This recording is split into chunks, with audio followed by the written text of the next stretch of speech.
awesome evening. This all started about 2 months ago when Mike Allen gave me a call and said, hey, we're putting together an event to try to raise awareness for brain wellness biofeedback. And, having personally gone through it myself, I was actually actively undergoing treatment this time last year. Would you mind coming out, and would you be willing to say a few words? So I've been told I have a time limit of 5, 10, maybe 15. I have a crib sheet, so please, if I start rambling on, just kind of tell me to cut it off. But so, yep, Barry Crawford, commissioned in 2003. I went to the Air Force Academy. I majored in astronautical engineering with a minor in math. And why I bring that up is in a few minutes when I get to where I was a couple months ago, or a little over a year ago. Kind of a geek. I can do numbers, I guess. So commissioned 2003, the war just started right before. I actually had a pilot slot, which I gave up because the war on terror started, and I said, hey, I want to go do that. So I went through 2.5 years of training to go into Air Force Special Tactics, and the equivalent for the Air Force, it's the ground component in Special Operations for the Air Force. So we work with Army Special Forces, Green Berets, Rangers, SEALs, and our counterparts in other countries, which I've worked with all of them. Been deployed multiple times, Iraq, Afghanistan, other exotic locations, unfortunately we can't really talk about, bidding our country's business. So the wheels kind of started coming off in 2007, but I caveat that with I had no idea that's where it really kind of started. Fast forward to 2010, which I'll just kind of stem on that. That was the operation in which I was awarded the Air Force Cross. And why I just want to focus in on that is it was called Objective Mudslide, and it was that for a reason, because it was a complete mess. That's one of the times that I can actually physically look back in time and put my finger on a date, on a time period where I knew there was things going wrong. During that op, everything that could go wrong went wrong. We took multiple wounded, multiple killed in action. We were completely surrounded. The target was... Oh, is that better? Sorry. So everything that could go wrong went wrong. Completely surrounded. The enemy knew that we were coming in. Target was burned. And it was a fight for survival for 14 hours. That's something that I'd been in multiple troops in contact scenarios before. Yeah, it was dangerous, but there was never that moment where you had to mentally prepare to get shot. Doing my job, calling in kinetic strikes and battle tracking where everyone was, returning fire, but telling yourself that, okay, if I get shot, make it an arm, make it a leg. Okay, I hope I don't get shot in the face, things like that. And that really burns deep. Ever since that day, I knew that my life would never be the same. So I still had 3.5 months left on that specific deployment. I came home, and 2 months after being home, a good buddy that actually trained, sent downrange, was killed in the Uruzgan province. Well, I was selected to be the family liaison officer, so I had the dubious honor of telling the family that 7 hours earlier in Afghanistan, their son was shot and killed. So made the notification, stayed with the family for about a week. Still haunts me. Some of the demons were starting to pile up. Again, I didn't know that I had demons yet, but they were lurking in the shadows.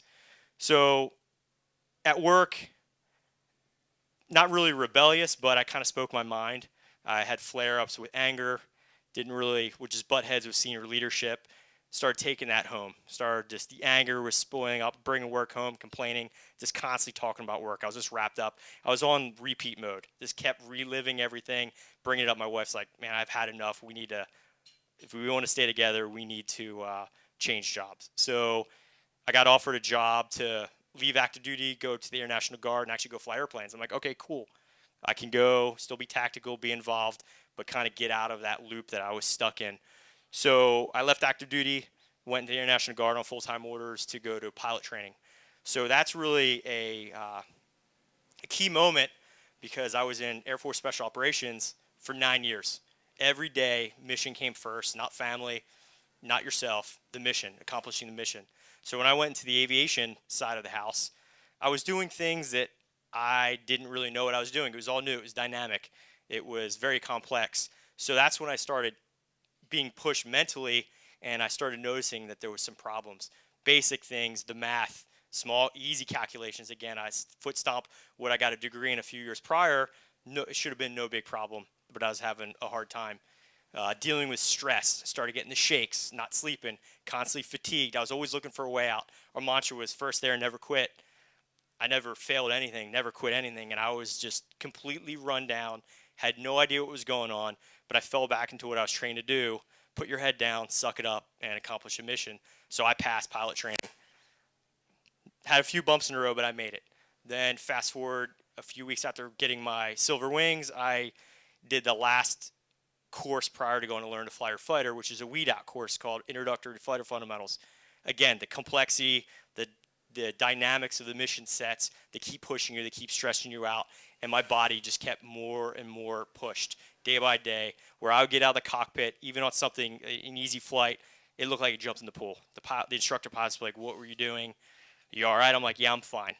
I would constantly make small little mistakes, things that normally I wouldn't make, and I just couldn't think about it. I would be like, "Yep, I got it. I'll write it down." I wrote everything down. I couldn't hold conversation and remember something 5 seconds in.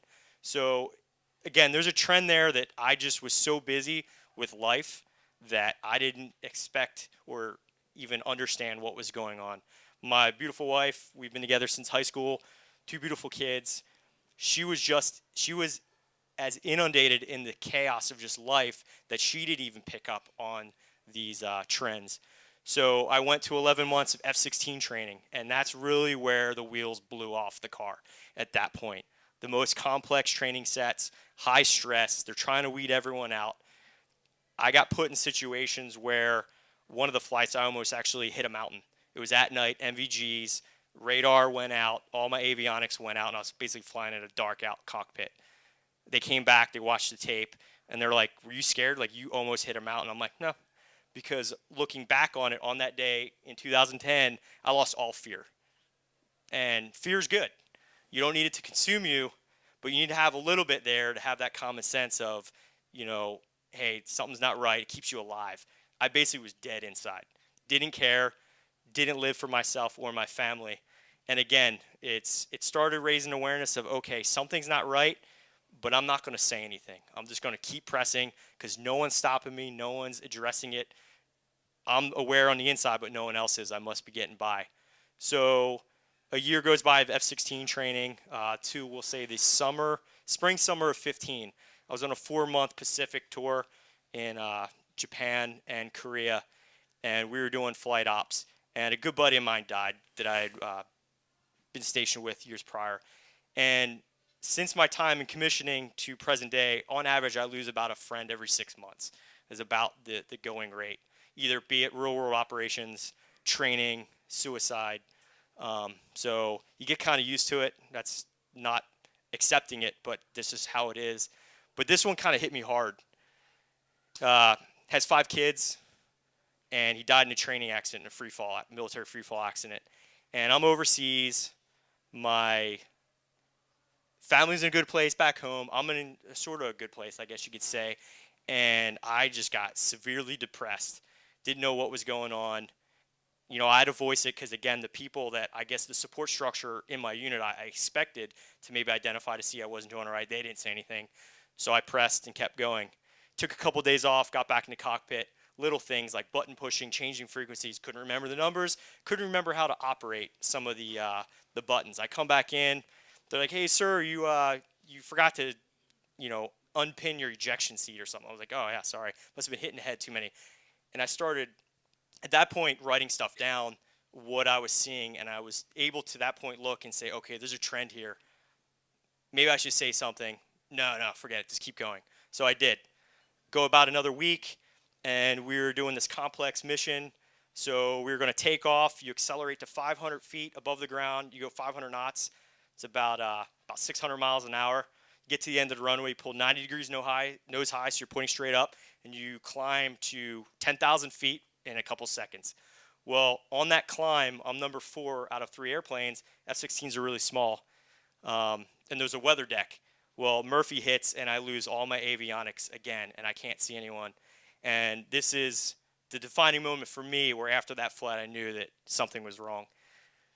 I literally was frozen in my own body. I'm screaming at about 8 miles a minute, pointing in a direction, don't know where the other airplanes are, and I know that I know what I need to do, but my hands wouldn't do what my brain was telling me to.